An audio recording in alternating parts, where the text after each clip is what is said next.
محمد جاء بالرسالة يسبح الله ذا الجلالة. قرآن ربي هدى ونور لكل قلبي. فبدد الكفر والضلالة بما حواه قرآن ربي. قرآن ربي هدى ونور لكل قلبي. Assalamu alaikum wa rahmatullahi wa barakatuhu. Barkanmu da zuwa tashar mu na Hadis Hausa TV. Muna roƙon da ku danna mana subscribe kuma ku danna ƙararrawar sanarwa da zarar mun ɗora shiri ya iso muku a kan lokaci. Insha Allah tashar mu mai albarka za ta dinga kawo muku hadisai daga bakin malaman mu na sunna. Insha Allah.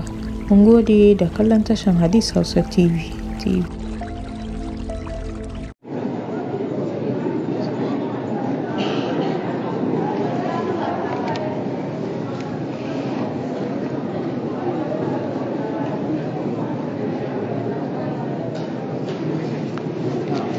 بسم الله الرحمن الرحيم. الحمد لله رب العالمين والصلاة والسلام على أشرف الأنبياء والمرسلين وعلى آله وصحبه أجمعين وبعد. زام تاشي درسي ريبيو دقوم شاترة أتكن كراتمنا الموطأ تاع الإمام مالك رحمة الله عليه. يو شاتكوس قوتا جماد الثانية هجرة دبو دريهدو دا 43 wadda ta yi daidai da 21 ga watan 1 shekara ta 2022 ta miladiya. za mu tashi babi na 329 muna cikin kitabul bahaya. Na'am, hadisi na 1063. Na'am. أعوذ بالله من الشيطان الرجيم. بسم الله الرحمن الرحيم. باب النهي عن ذبح البهيمة قبل انصراف الإمام. نعم، باب النهي عن ذبح الضحية قبل انصراف الإمام.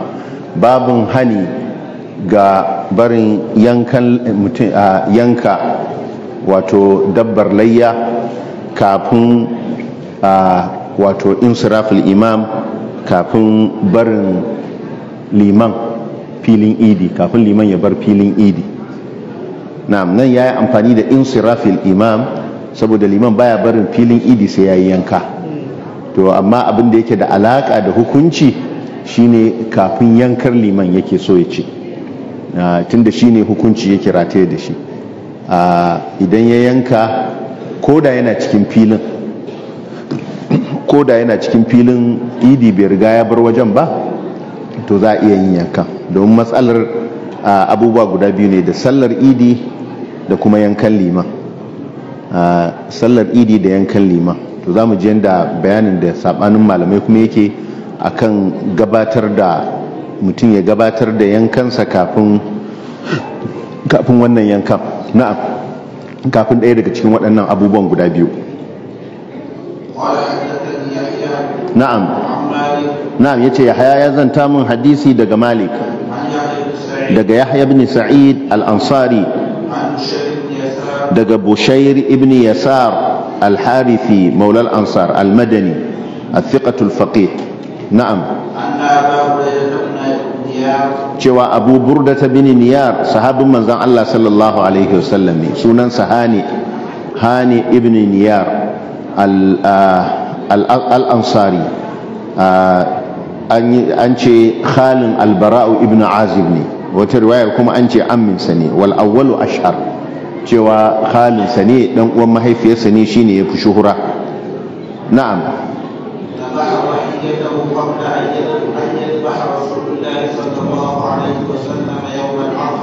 Ya yanka wato layyarsa kafin manzon Allah sallallahu alaihi wasallam yayi yanka ranar babbar sallah.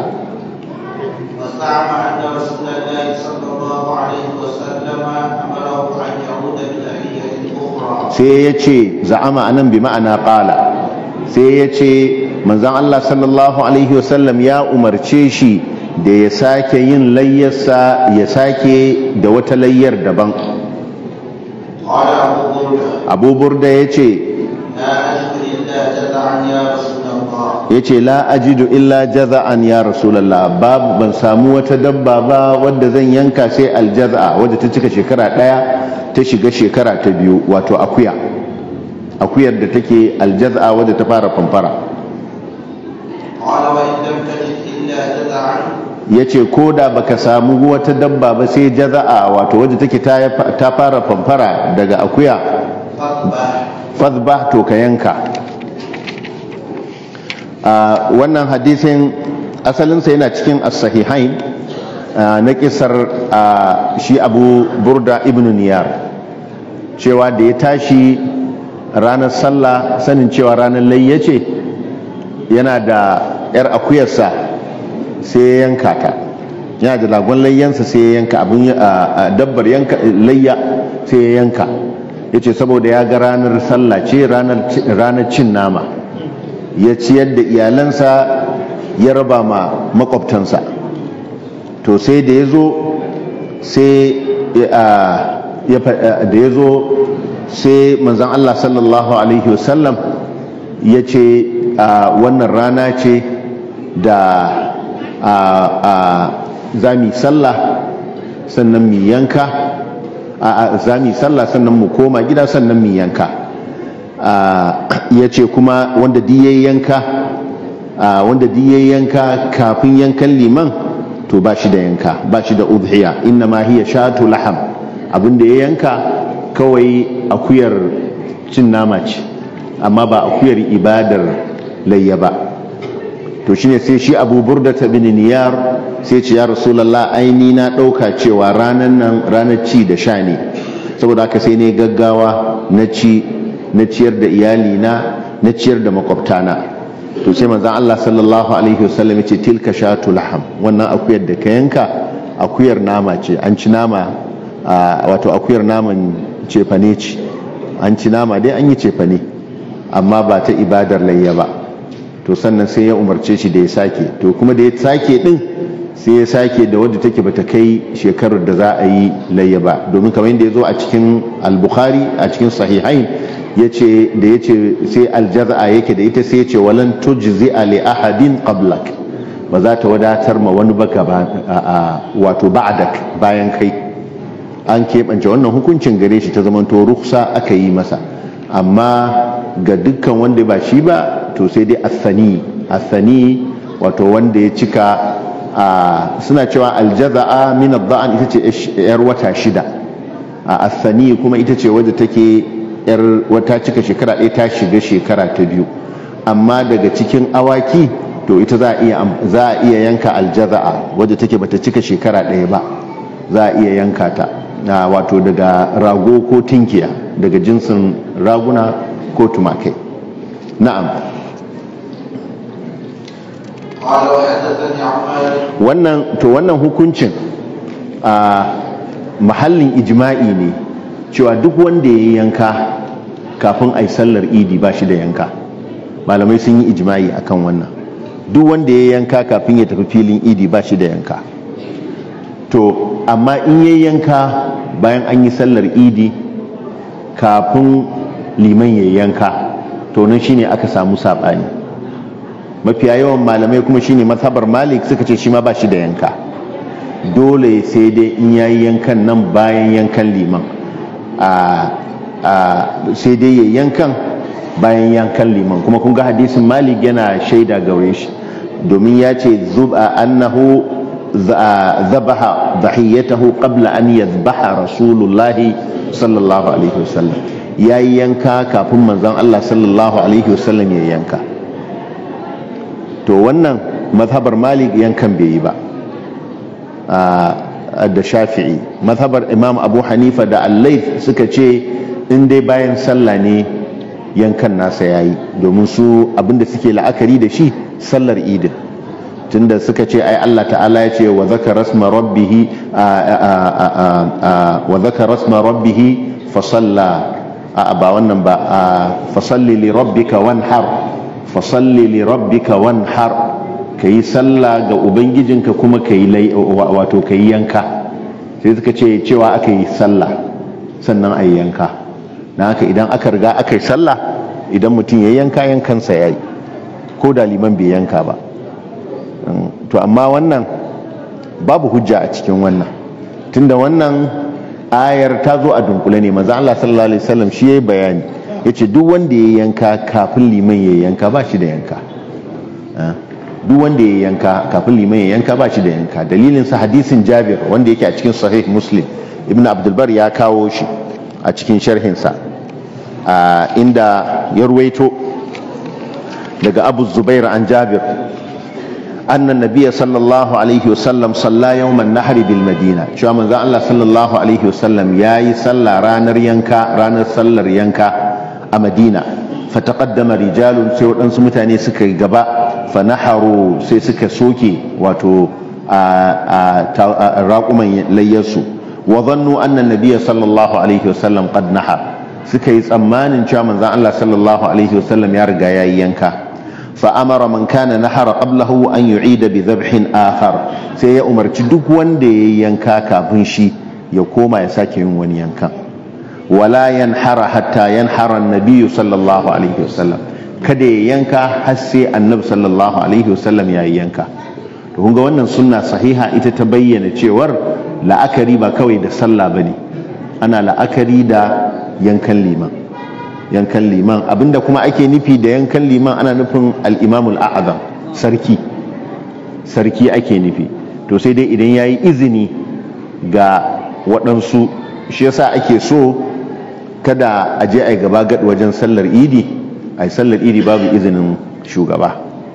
Domin kai sallar idi babu izinin shugaba, shi wannan liman da kai sallar idi a bayansa, yankansa ba yankan liman bane, domin yankansa bai zamanto yankan wanda ba a wakilta shi ba. Su duk limamai da suke yin yanka, shi sarki da yake shine ake la'akari da yankansa, shine ya wakilta su, saboda haka yankansa a matsayin yankansu a matsayin yankan sarki yake, saboda da izinin liman suke shugabancin sallah. Saboda haka in suka zo suka yanka a filin idi, tamkar wato shi ma sun yi yanka bayan yankan liman ne. Amma wanda ba a bashi izini ya yi sallar idi ba, wanda shugaba bai bashi, shugaba na musulmi wanda shi ake la'akari da shi, shugaba na musulmi bai bashi izinin ya yi sallar idi ba, zai je yanka, to wannan yankansa ba a la'akari da shi. Sai dai shi ma ya zamanto idan yankan nasa ya zamanto ya yi yanka kafin yankan limamin da aka bashi izini, bayan yan limamin da aka bashi izini, kamar ko ya yanka bayan yankan sarki. Na'am.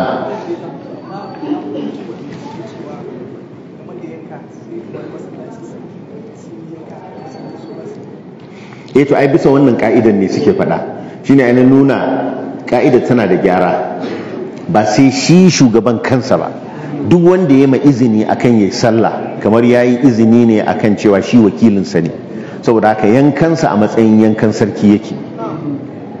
An fahimta ai shi na da nake wannan bayanin. Amma wanda sarki bai bashi izini ba, to yankansa ba zai zama to a matsayin yankan sarki ba, yankan gaba gadi yayi. Sai ya yi yanka, sai dai idan yankansa ya zamanto bayan yankan sarki, to a lokacin nan da shi da mamunsa da suka yi yanka a lokacin nan duk sun yi daidai. Saboda haka masallatan da ba a ba su izini su yi sallar idi ba, lallai su rinka sanya sallar idin su bayan sallar idin masallacin sarki, don su tabbatar kan cewa sun yi yanka bayan yankan sarki. Wannan ra'ayi na ne. Na'am? A sallar ba matsala, sallar ba matsala.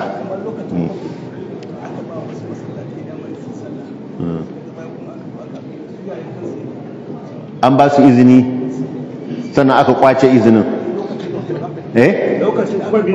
Lokacin covid, saboda cinkoso da aka ce, sai aka ce kada su yi yanka, aka ce kada su yi sallah. Akwai masallatai da aka hana su sallah ne? Aka ce su sallah, aka ba su izini su sallar idi, to kuma bayan an gama covid sai zama yaushe aka janye. Duk wanda aka ce cewa aka yi waɗanda aka ba su izini su yi a masallaci lokacin covid, ba haka aka ce ba? Cewa aka yi kada a yi, cewa aka yi kada a yi kar a fili, saboda kada a yi cinkoso da yawa. Hukuncin san kan ayan ba su izini. A wai yanzu tunda an gama covid suna nan da izini. Oho, kamar wato masallatan juma'a kenan da aka ce masallatan juma'a su sallar idi, to a wanda wannan ai su an keɓance su da hali ne ƙayyadajje, saboda haka abinda aka yi izini a kansa izinin su ba mutlaki ba ne, izinin su muƙayyadi ne, an ƙayyade shi da halin covid.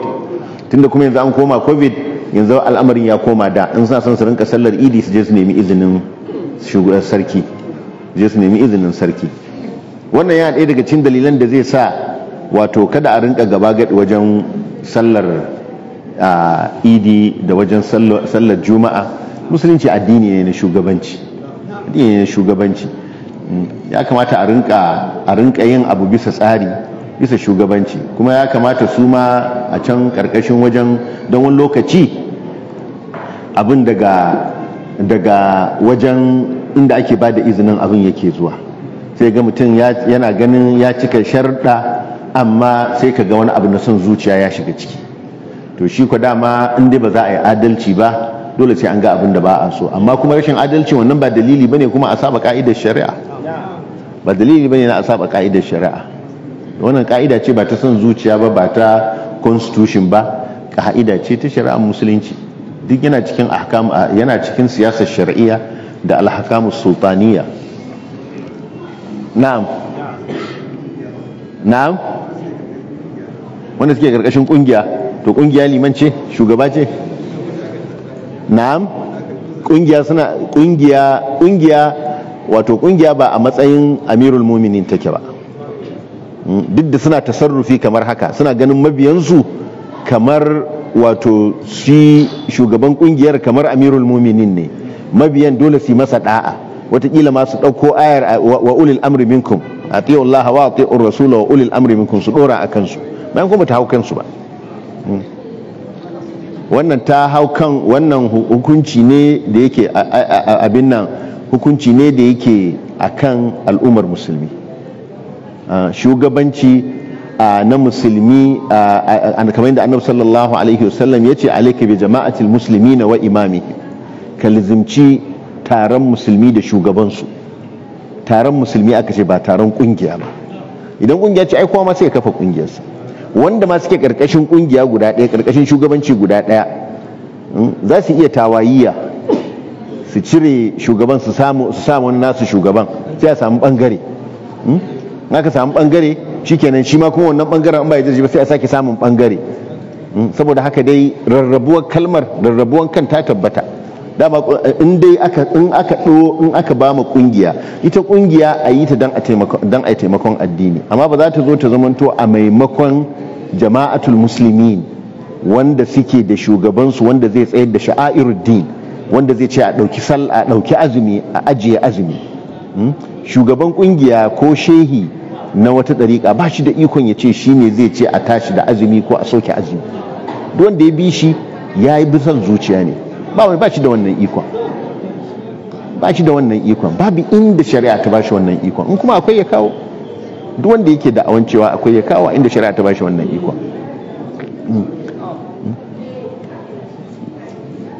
Za su je ne idan aka samu waye zai masa taskiyan shaidu, ana taskiyan shaidu a gaban shugaban kungiya ne? Ai sai dai a gaban alkali ko gaban sarki wanda yake majalisin shari'a ne. Tunda an aka zo batun shaida ai sai an yi taskiyar shaidu, shi yasa kaga a waɗansu ƙasashen ba kamar namu, waɗansu ƙasashen in aka ga wata wajen alƙali ake zuwa, alƙalai su suke tabbatar da ganin wata, in sun tabbatar kuma sai su tura ya zuwa ga al-majlisul ali lil qada, majalisa babba ta alƙalanci, su kuma su ne za su bada shaida kan cewa a tsayar da azumi, saboda shi ma kuma dan shi waliyul amr sarkin ya ce in an bayar su za su sanar, ya dora musu alhakin sanarwa, amma ba kungiya ba. Na'am.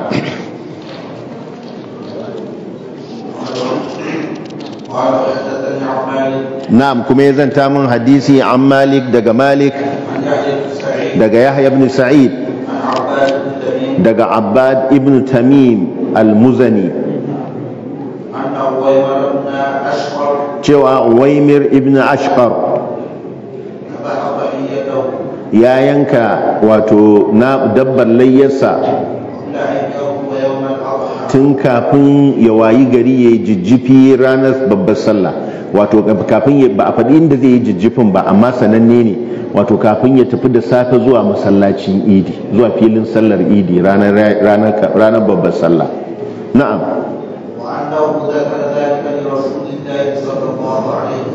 Kuma cewa shi ya ambaci wannan ga manzon Allah sallallahu alaihi wasallam, sai ya umarce shi ya sake yin wani layya, ya sake layya da wata dabbar daban, ya umarce shi ya sake yin layya. Shi ma dai wannan yana karfafa wannan hadisin da ya gabata. Amma hadisin Uqbata bin Amir wanda ya zo a cikin shi ma as-sahihain, wanda ya zo a cikin as-sahihain cewar annabi sallallahu alaihi wasallam ya umarci Uqbata bin Amir ya raba ma sahabbai wato ragunan layya, ya raba musu dabbobin layya. Da ya raba musu sai shi Uqbata bin Amir abinda ya zo abinda ya saura a cikin kason shine wato yar akuya wadda take bata kai shekara ɗaya ba. Yace sai ya gaya ma manzon Allah sallallahu alaihi wasallam, sai manzon Allah sallallahu alaihi wasallam yace dhahi biha, je kai layya da ita, je ka kai layya da ita. A wata riwayar sai yace wala tujzi'u wala rukhsata fiha li ahadin ba'dak, babu ruksa a cikin yin layya da wannan wato yar akuyar ga wani bayan kai.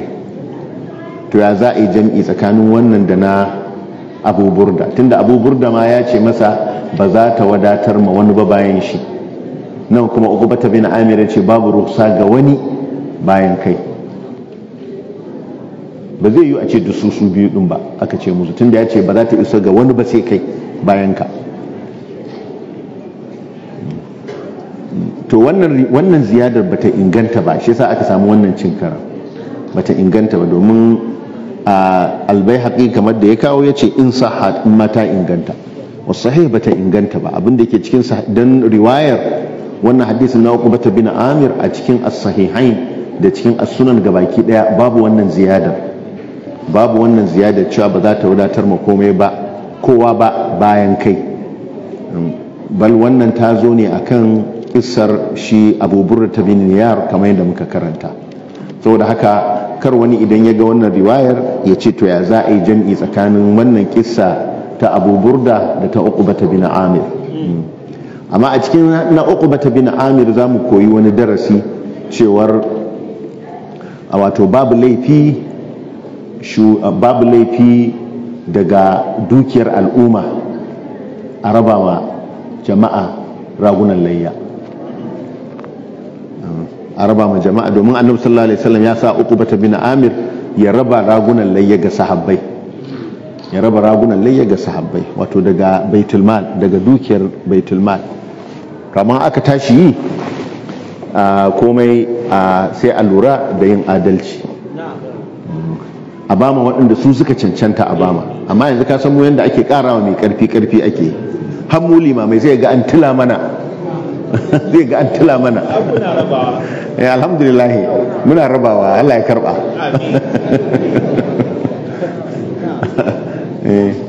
Sai ga an kawo ta nan da ta nan ta ko'ina.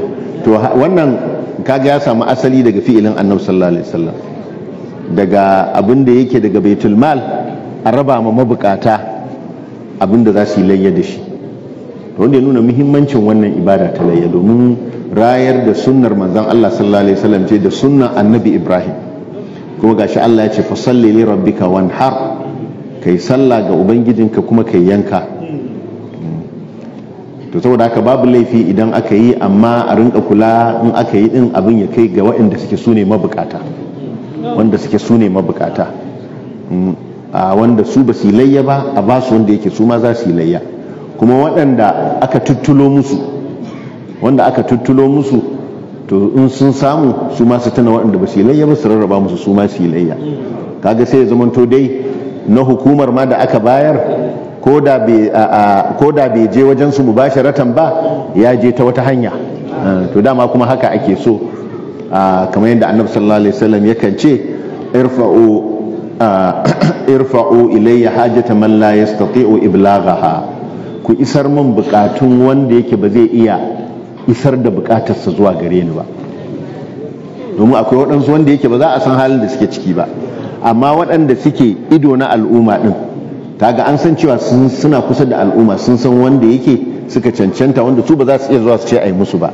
To annabi sallallahu alaihi wasallam ya ce a isar min da bukatarsu. Saboda haka wanda aka zo in aka kawo to kada ya zamanto ba a san liman da ba bakere ba kada ya ba bakere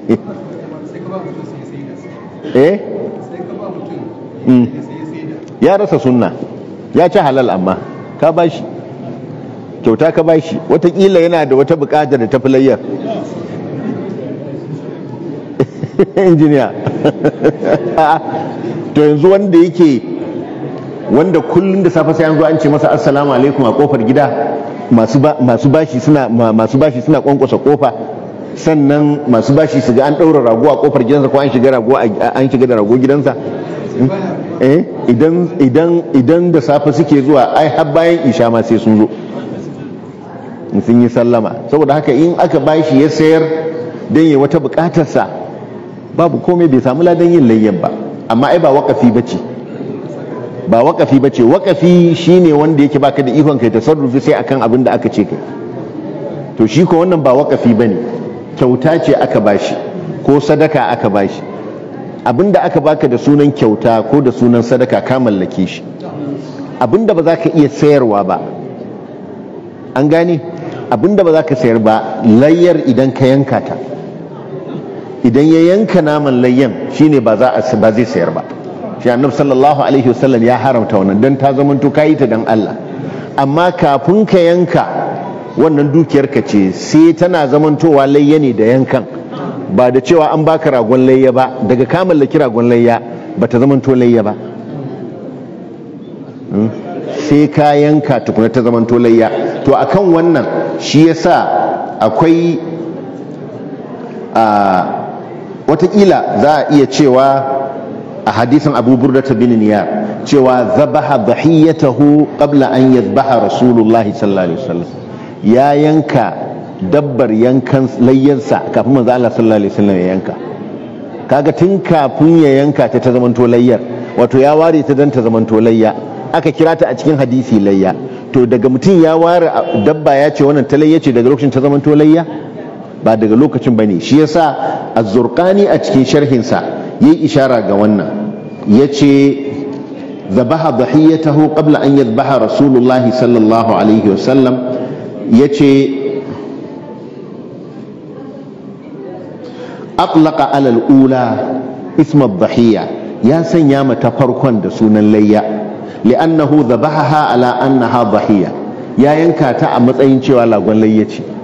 Falahu fiha thawabun, dan haka yana da lada akan yankan da yi, duk da bata zamanto layya ba. Wa in lam takun dhahiyya, duk da yake bata zamanto layya ba, likaunihi qasada jabra jiranihi wa tawsi'ati ala ahlihi, domin yayi niyyar ya kyautata ma makwabtansa kuma ya wasa'a ma iyalansa. Yana da lada akan wannan, ba shi da ladan layya. Kaga duk da an kira ta a nassin hadisin layya, amma layya ce wato tajawuz ne, ba wai layya ce ta hakika ba. Inda layya ce ta hakika ba za a ce ya sake yin wata layyar ba. Saboda haka dabban layya, ragon layya ko akuyar layya ba ta zamantowa ta layya sai an yanka. Da haka idan aka baka, yayin da aka baka sai kai niyyar ka sayar ko ka bayar kyauta, duk kana da ikon wannan. Na'am.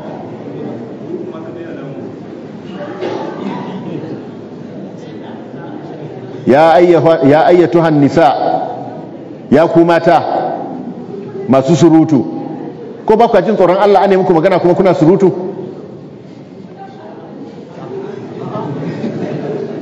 Ina yan hizba, a je a fitar da su daga masallaci. Masu surutu na a fitar da su daga masallaci. Yan hizba ku je ku fitar da su, tunda abin nasu ya zama to rashin ladabi ne. Ana gaya muku ji tsoron Allah ku shiru, kuma kuna da ci gaba da surutu. Muna magana hadisan Annabi sallallahu alaihi wasallam, kuna dauka kamar yanku. Ba ku jin tsoron Allah, ba ku jin kunya. Ina kunyar ku, ina tarbiyar ku? mata da ba a san a rinka jin sautin su ba kun zo kuma ku rasa inda za ku bayyana sautin ku sai a cikin masallaci don rashin kunya ko an yi muku magana kuka ci gaba da magana. Zaman ku a gidanku ya fi muku alheri bisa ku zo kuna ɗaukaka muryar ku ana magana ana hadisan manzon Allah sallallahu alaihi wasallam. Allah ta'ala ya ce la tarfa'u aswatakum fawqa sautin nabi, kada ku ɗaukaka muryar ku sama da sautin annabi sallallahu alaihi wasallam. Muna karanta magana annabi sallallahu alaihi wasallam, ku ɗaukaka muryar ku don rashin ladabi da rashin sanin girman annabi sallallahu alaihi wasallam a cikin masallaci kuma da rashin tsoron Allah. Ai ba zancen sabur akan wannan, dole a gaya musu gaskiya kuma dole a tsananta musu, tunda na kira su inda suna da ladabi da za su ji magana ta. Don me za a yi haƙuri? Ba za a yi musu haƙurin ba.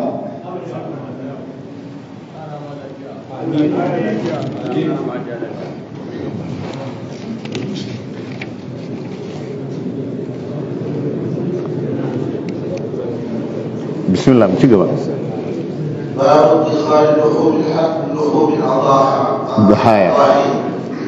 yace babu dikhari luhumid dhahaya, babun ajiye naman layya wanda aka yanka, naman layya da aka yanka a yi tanadin sa, a boye shi, a ajiye shi dan a rinka cin sa a hankali. Na'am, al-adahi ko kace al-adahi ko kace ad-dhahaya. A nusar zurqani ad-dhahaya ne. a nusar ibn abdulbar luhumul adahi, a nusar albaji shi ma luhumul adahi, saboda ka sabanin nusakh ne. amma dai na ga al-adahi din tafi yawa. ai kun al-adahi jam'u udhiya, ad-dhahaya jam'u dhahiya, saboda ka dubbin ana fara, ana cewa dhahiya ana cewa udhiya. in kace udhiya jam'in adahi, in kace dhahiya jam'in ta dhahaya. na'am. yace Yahya ya zanta min hadisi daga Malik daga Abu Zubair shine Muhammad ibn Muslim ibn Tadrus al-Makki, daga Jabir ibn Abdullah al-Ansari cewa manzon Allah sallallahu alaihi wasallam ya hana a ci naman layya bayan kwana 3. sannan daga baya ya ce ku ci, ku yi sadaka, ku yi guzuri, kuma ku ajiye, ku yi tanadi, ku ɓoye wani. amma daga farkon to wannan kun ga yadda tashri'i yake zuwa. Shari'ar musulunci tana tafiya ne da hikima. lokacin da annabi sallallahu alaihi wasallam ya hana, ya ce ko kar wanda ya ci naman layya bayan kwana 3, ma'ana in dai naman da ka yanka za ka ci yau, ka ci gobe, ka ci jibi, to idan jibi din nan ta yi ba gata, to haramun ne ka ci, dole ka bayar. An ce wannan shekarar baki ne suka zo mabukata da yawa a Madina, aka cika garin Madina, to kuma baki ne ba su da halin silayya, saboda haka annabi sallallahu alaihi wasallam sai ya sanya wannan ka'idar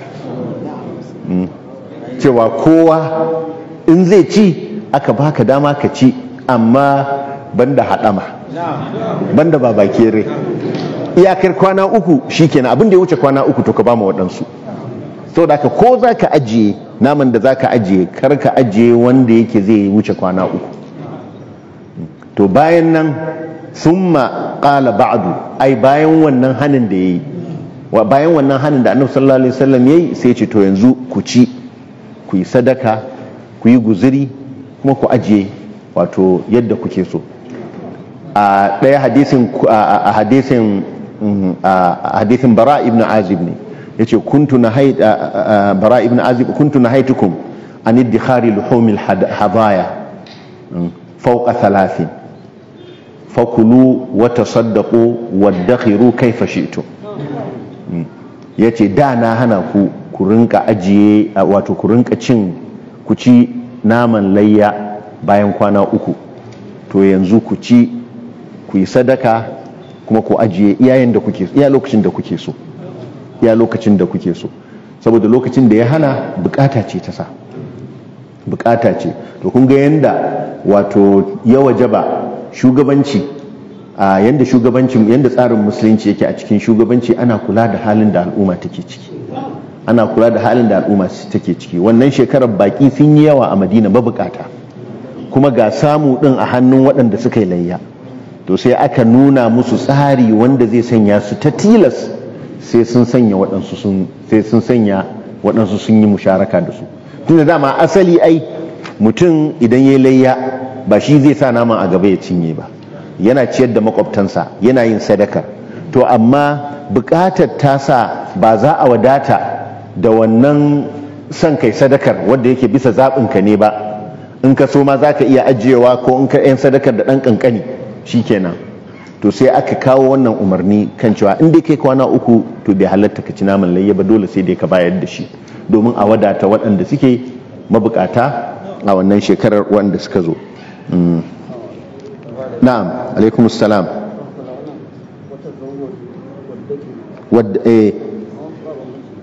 Akwai bambanci. Wata zawwadu, ku yi guzuri, ma'ana idan ka yanka ragon layyanka, in ka yanka ragon layyanka kuma a China kake karatu, za ka tafi karatu, to sai a maka dambun nama ko a maka kura-kura sai ka tafi da shi can. shine wata zawwadu, ka yi guzurin tafiyar da shi. Ko kuma za ka tafi sabis a Anambra, wanda naman ma a can ya za ka same shi, to sai ka yi guzuri. Wata in ka zo aka yanka maka, in ka yi layyarka sai ka yi guzuri, sai ka tafi da shi. In ma so kake a yi maka kilishi da shi sai a yi maka, sai ka tafi da shi. To shine kaga akwai bambanci tsakanin wata zawwadu wadda khiru. Na'am.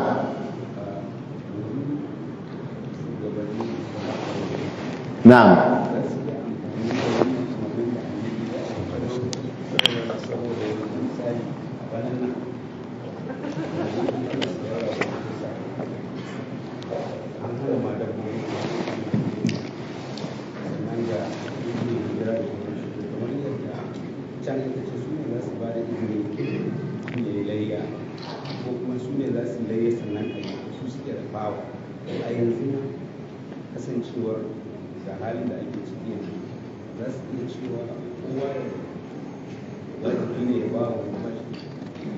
Wato su ma za su iya cewa wato la ta'kulu luhumal tahaya fawqa thalathin, ba zai yiwu ba.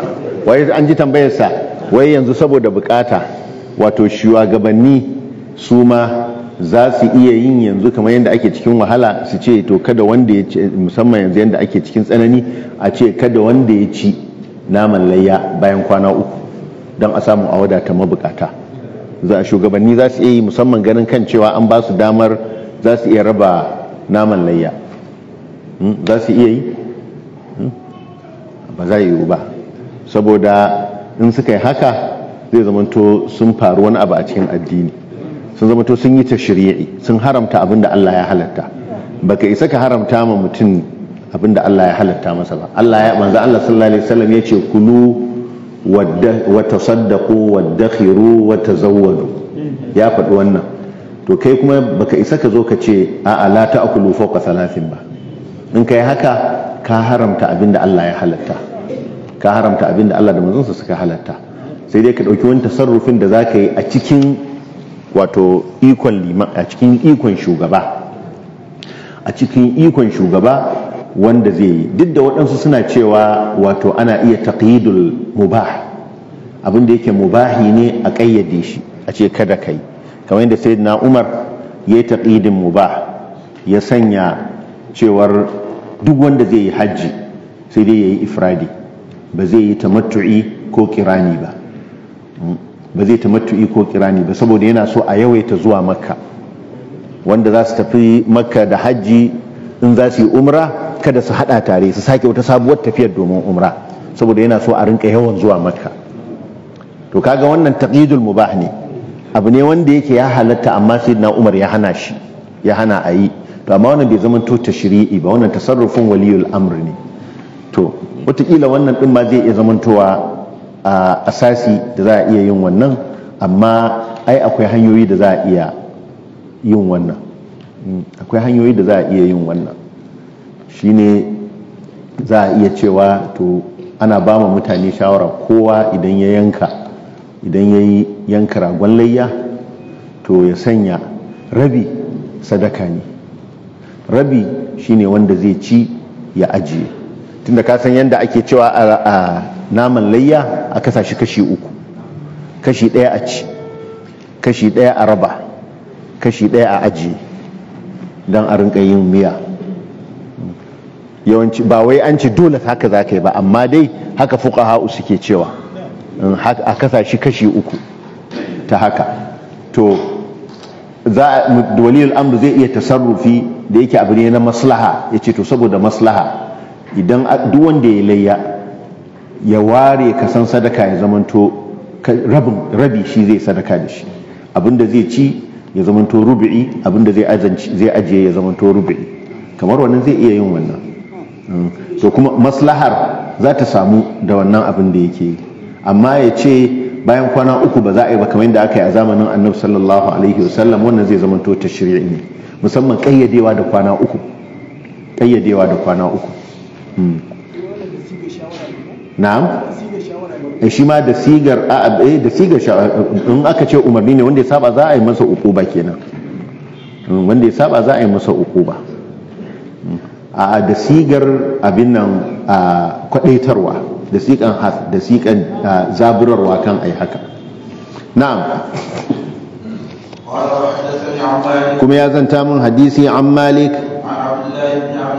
daga Abdullahi ibn Abi Bakr ibn Amr ibn Hazm, daga Abdullahi ibn Waqid al-Laythi, نعم عفوا العدوي، عبد الله بن واقد ابن عبد الله بن عمر العدوي المدني، نعم أنه قال شواياتي من ذن الله صلى الله عليه وسلم يا يهني daga cin naman layya sama da bayan kwana uku. Abdullahi ibn Abi Bakar ya ce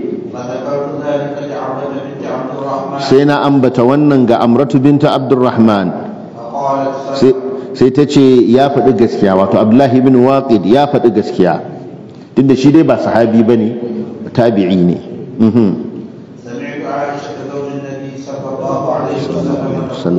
Ta ce na ji Aisha matar annabi sallallahu alaihi wasallama tana cewa waɗansu mutane daga mutanen bararo, wato mutanen daji sun zo Madina, wato sun zo Madina, wato abinda ake nufi daffa, wato sun zo musu lokacin yunwa. Addafa shine almaja'a, afwan aldafa aljama'a alqadima, wato jama'a ce da suka zo a hadratal adha, lokacin idi, lokacin idin babban sallah, a zamanin manzon Allah sallallahu alaihi wasallam.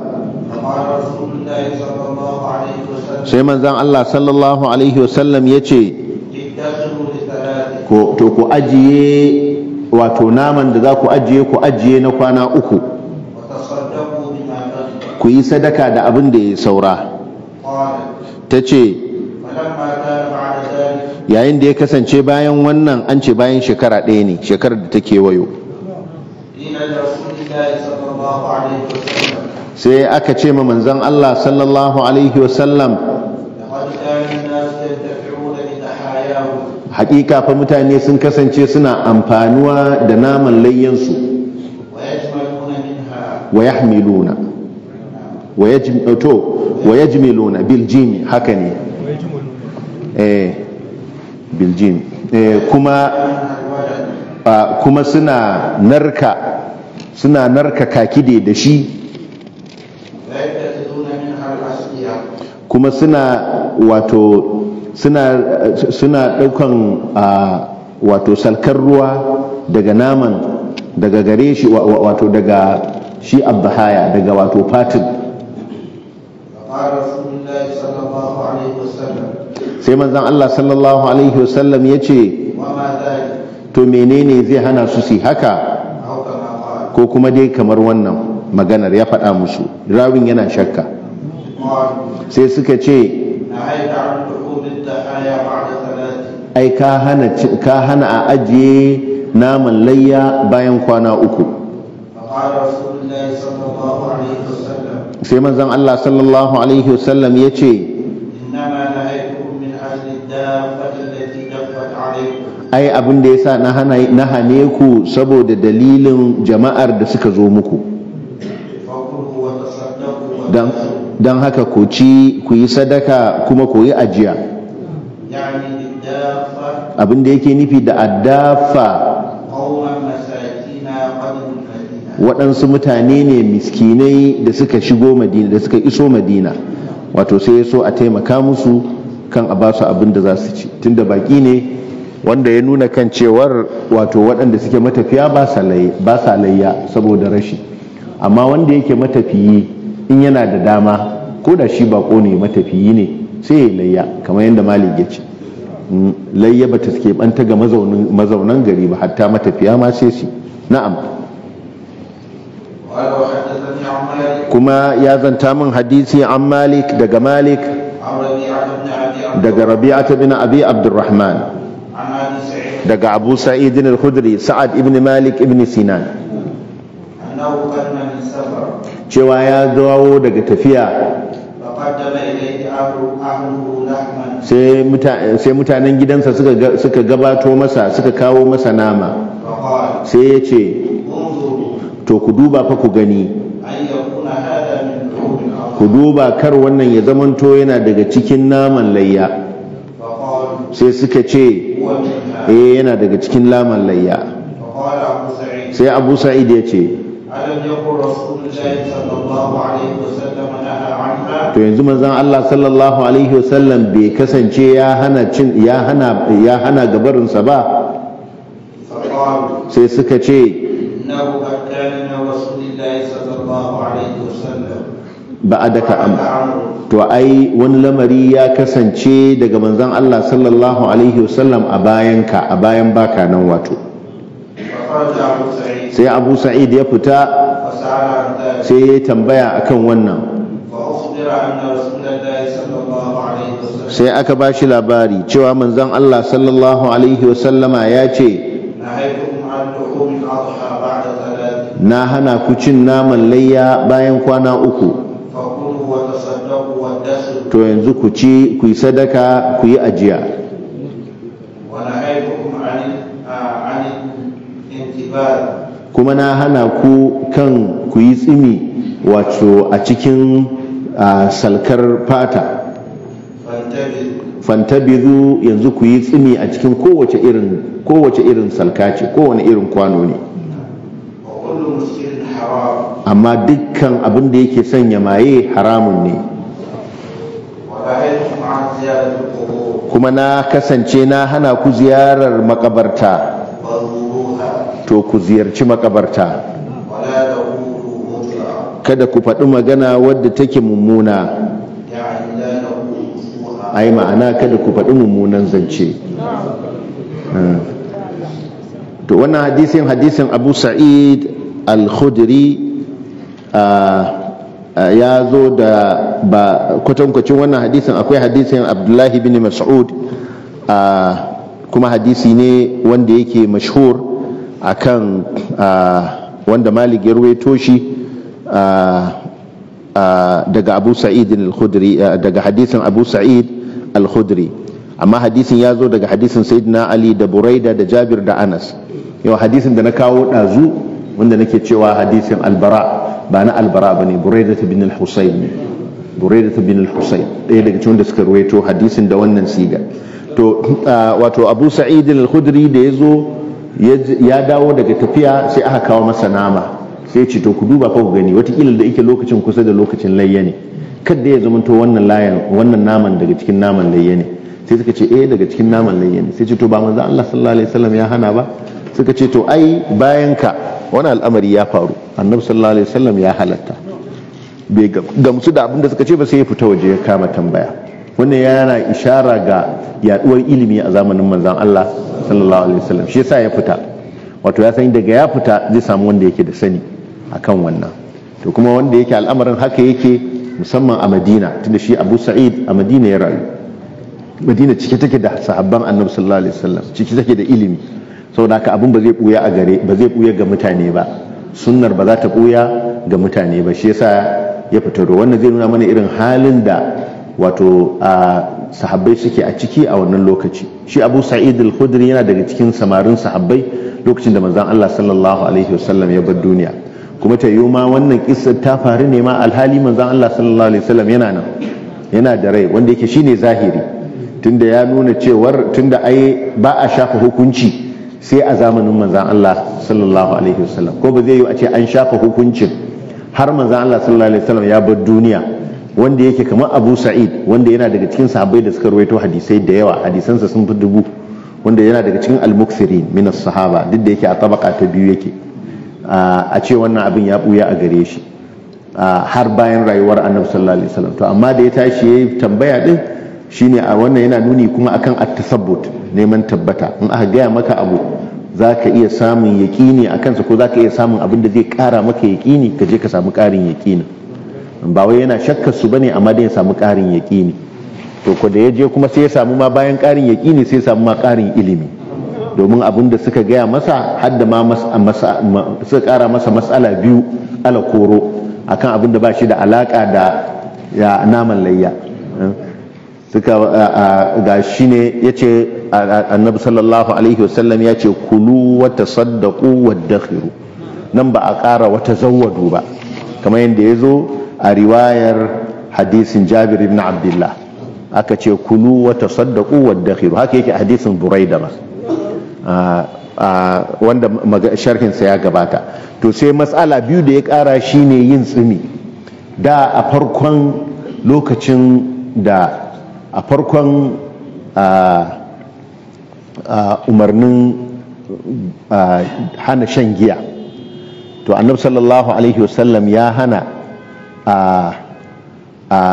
wato yin tsimi a cikin waɗansu irin kwanuka na tsimi, kamar addubba wal muqayyar, shine kamar duma, butar duma a yi tsimi a ciki, ma'ana a jefa dabino sannan a zuba ruwa sai a ɗaure bakin a bashi ya tsumu yadda zai yi zaƙi ana sha.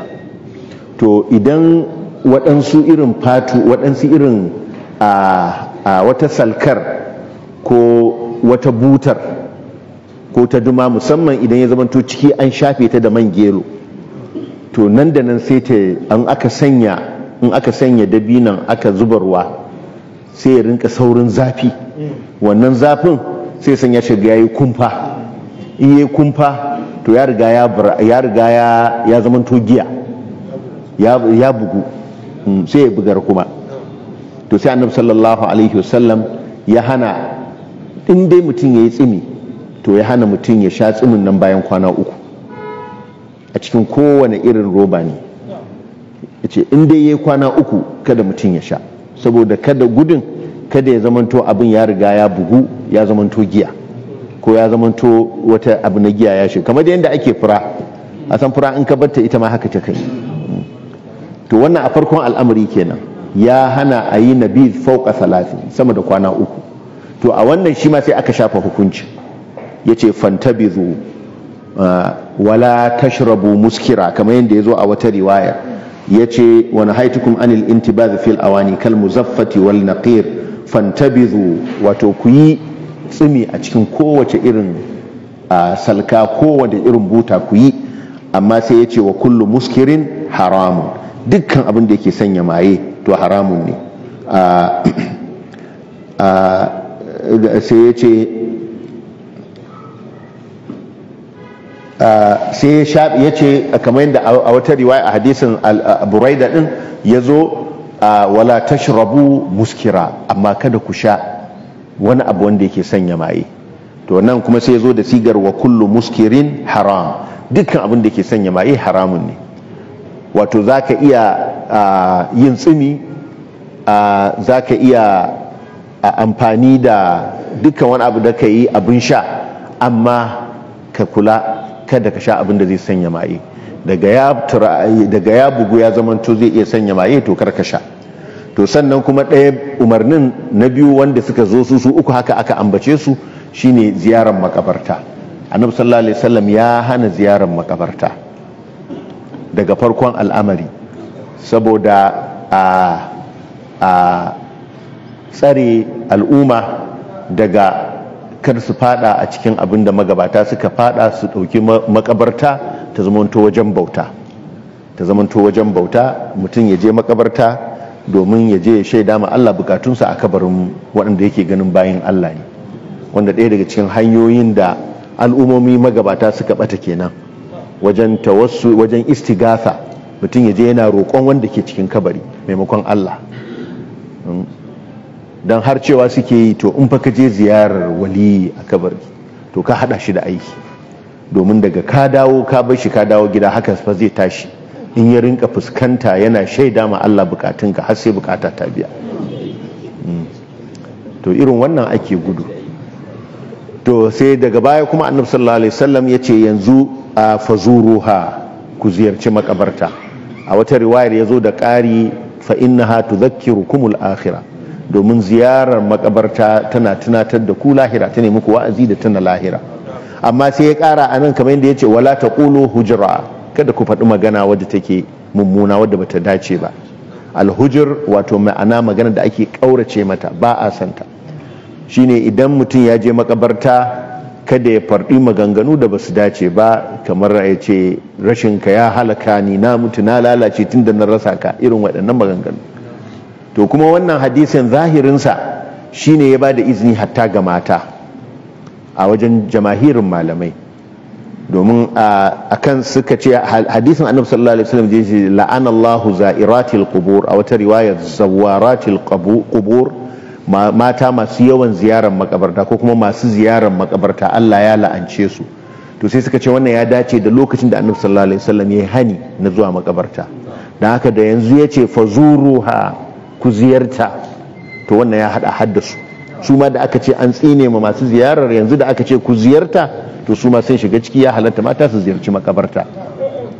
Shi yasa da Aisha radiyallahu anha ta tambayi annabi sallallahu alaihi wasallam yayin kuma gab da rashin lafiyarsa na ajali, da ta tambaye shi ta ce ya rasulullah idan na je makabarta me zan ce, shine ya koya mata addu'ar ziyarar makabarta, assalamu alaikum dara qaumin mu'minin wa inna insha Allahu bikum lahiqun, yarhamullahu almustaqdimin minna wal mustaakhirin, nas'alullaha lana wa lakumul afiya. Ya koya mata. To da mata ba sa ziyarar kabari zai ce to ba ki san la'anallahu za'iratil qubur ba, Allah ya la'anci masu ziyarar makabarta, amma sai ya koya mata addu'a. Koya mata addu'ar da yayi ya nuna kan cewa izini ne ga mata su ma su ziyarar makabarta. To da haka ne malamai suka ɗauki wannan hadisin da cewa wannan izinin da ya ce fazuruha, ku ziyarci makabarta, ya haɗa da maza da mata. Sai dai ka'idar da ya ce wala taqulu hujra, kada ku faɗi magana wadda take ya sassa mara kyau, wadda ya wajaba a ƙaurace mata, musamman wannan ga mata, domin yayin da aka keɓance su da hani a farko saboda wato saboda irin abin da ke tare da su na raki da abin da bai dace ba, in suka je makabartar sai ka jin soma kururuwa. Muna gani dai yanda zaka ga yanda ake yi a gidaje idan aka zo fito da gawa, mata yanda suke kamar an shirya musu wani irin nau'i sabo na kuka ne da ake yin an zo fita, sai sun yi wannan an zo fita da gawar. Waɗansu suna yi din saboda bakin cikin alhuzun din mai tsanani, to amma ba irin kukan da shari'a ba ta yadda da shi ba, ko shi wannan ba a yadda da shi ba a yi, ko a nan gida din ne ko ma a makabarta. To duk kuma ya shiga cikin wannan umarni na annabi sallallahu alaihi wasallam wala taqulu hujra, kada ku faɗi magana wadda take mummuna, a magana wadda yake shari'a ba ta yadda da ita ba. To kun ga an ƙara mas'ala guda biyu akan wannan, fa'idar ambatansu a cikin hadisin saboda tare annabi sallallahu alaihi wasallam ya faɗe su, kuma kowannen su shaida ne akan abin da yake ɗabi'ar shari'ar musulunci, tana da annasikh wal mansukh, za a zo da hukunci kuma ana shafa hukuncin.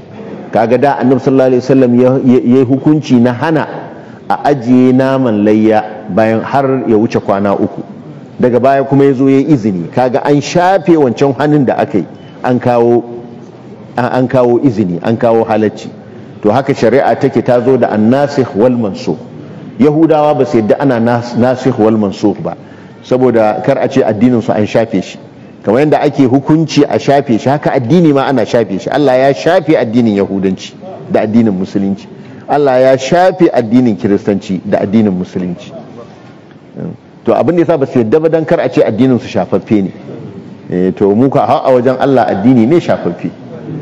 To a cikin shari'ar addinin musulunci ma ana samun irin wannan, a samu hukunci na wani lokaci, idan maslahar da aka yi hukuncin domin sa ta tafi, sai a kawo hukunci daban. Kuma wani ya nuna kan cewa ita shari'a tana tafiya tare da maslaha ne.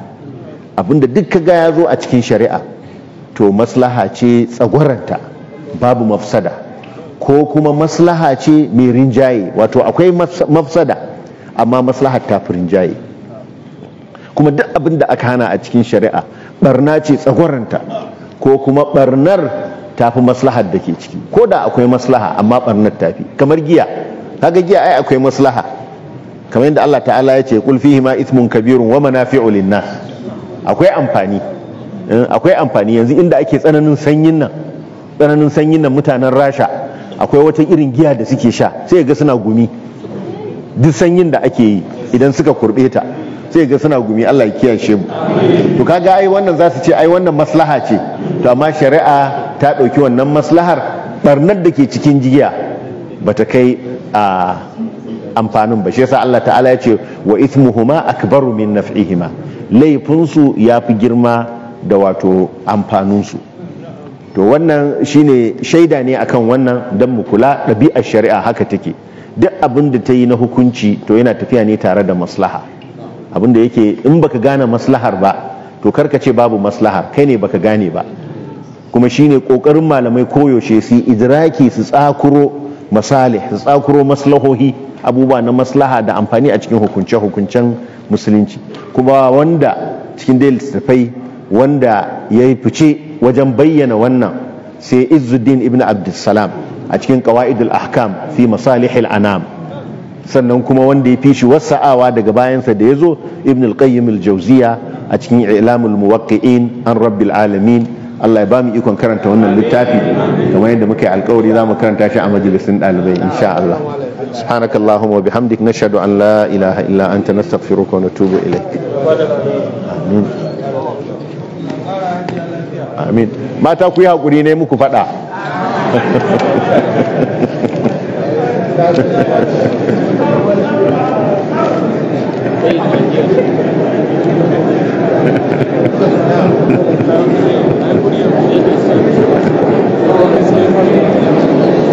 Na suna da tausayi ne.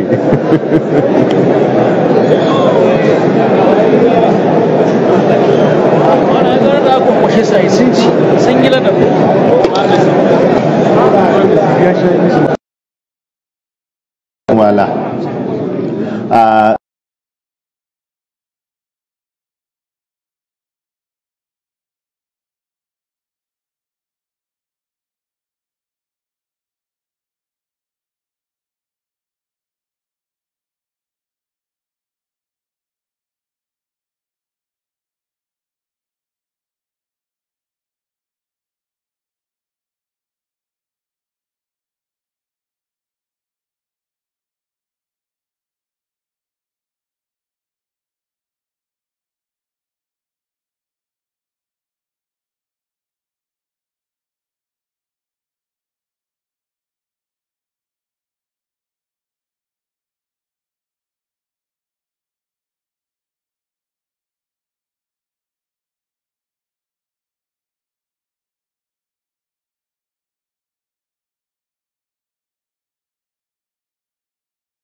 Masha Allah, alhamdulillah, muna roƙon Allah ya saka malamanmu da alkhairi da kuma malamanmu na hadisi baki ɗaya. Allah ya musu rahma tare da mu baki ɗaya. Mun gode da kallon tashar Hadith Hausa TV. Ku dai ku ci gaba da bibiyar wannan tasha domin samun ingantattun hadisai na mawallafa daban-daban da kuma tarihin mawallafa hadisan. Taku a koda yaushe Zainab Musa Usman nake cewa assalamu alaikum wa rahmatullahi ta'ala wa barakatuhu. Mu kasance da ku a shiri na gaba. مدرستي أمنيتي قد أثرت في قلبي مدرستي أمنيتي قد أثرت في قلبي